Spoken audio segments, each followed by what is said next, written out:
तो कहानी शुरू होती है बरमूडा की सबसे पावरफुल स्क्वाड से, जिसमें कि 4 मेंबर्स होते हैं, हयातो, मोको, एंड्रयू और एडम। ये स्क्वाड बरमूडा की सबसे पावरफुल स्क्वाड होती है क्योंकि ये आज तक एक मैच भी नहीं हारी, इसलिए बाकी स्क्वाड इनसे जलना शुरू हो जाती है। ये आज तक जितने मैच भी खेलते हैं वो सारे जीत जाते हैं, इसलिए बाकी स्क्वाड इनको हराने के लिए एक प्लान बनाती है। तो प्लान बेसिक सा ये होता है कि जब उनका स्क्वाड किसी दूसरी स्क्वाड के साथ चल रहा हो तो बाकी स्क्वाड उन्हें चारों तरफ से घेर कर उन पर नेड्स की बारिश कर दे और उन्हें वहीं खत्म कर ले। और अगले दिन जब एंड्रयू, मोको, हयातो और एडम अपने अगले मैच के लिए क्लॉक टावर चले जाते हैं और लड़ना शुरू कर लेते हैं, और मैच के बीच में बाकी सारी मतलब बरमूडा की सभी स्क्वाड उनको चारों तरफ से घेर लेती है और उन पर नेड्स की बारिश शुरू कर लेती है। और जब उन पर नेड्स पड़ते हैं तो उनके पास कोई भी रास्ता बचता नहीं है बाहर जाने के लिए, इसलिए एडम नेड्स के बीच चले जाता है पर अपने बाकी दोस्तों को बचा लेता है, पर खुद उन नेड्स के बीच फंस जाता है। और जब नेड्स की बारिश खत्म हो जाती है तो हयातो, एंड्रयू और मोको एडम को ढूंढते हैं,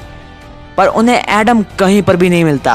और वो उसी टाइम गुस्से में आकर बाकी स्क्वाड के सामने जाते हैं और उन्हें बोलते हैं तुम सबने हमें धोखे से हराया है और इसी के बीच में तुमने हमसे हमारा एक साथी भी छीन लिया, और हम तुम्हें कल फिर से चैलेंज करते हैं, तुम सारे और हम 3। और फिर वो वहां से चले जाते हैं। और फिर उसके अगले दिन वो अपना मैच शुरू कर लेते हैं, सामने ना जाने कितनी स्क्वाड और वो सिर्फ 3। और जैसे ही मैच शुरू हो जाता है वैसे ही सारी स्क्वाड पर टूट पड़ती है, और पहले एंड्रयू, फिर हयातो और फिर मोको सब बारी बारी से नॉक हो जाते हैं। और फिर उसी टाइम वहीं उन तीनों का साथी एडम वहां पर आ जाता है, पर वो एडम नहीं, उससे बिल्कुल अलग बन चुका था, और उसके साथ एक और कोई साइंटिस्ट भी होता है। और आलोक उन सारी स्क्वाड पर टूट पड़ता है, वो अपने चारों एक रिंग सी बना लेता है और बहुत ही तेज दौड़ता है और उसको एक भी डैमेज नहीं पड़ रहा, और जैसे उसको डैमेज पड़ता है वो सीधे ही रिकवर हो जाता था, और उसने बाकी सारी स्क्वाड को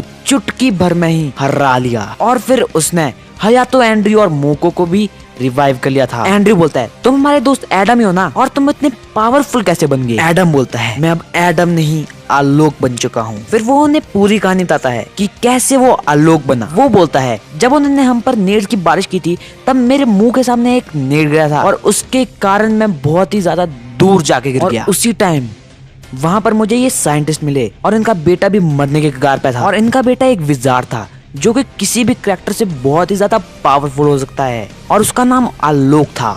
उन्होंने उस विजार्ड और मुझे एक बायन करके ये बना दिया जो कि तुम देख रहे हो। हाँ, मैं एडम ही हूँ, पर साथ में आलोक भी और साथ में ज्यादा पावरफुल भी। तो गाइस यार, अगर आप भी जानना चाहते हो कि वो विजार्ड कौन था तो यार घंटा बजाओ, आई मीन टू से यार सब्सक्राइब कर लो, और मैं मिलता हूँ अगली वीडियो में। तब तक के लिए बाय बाय।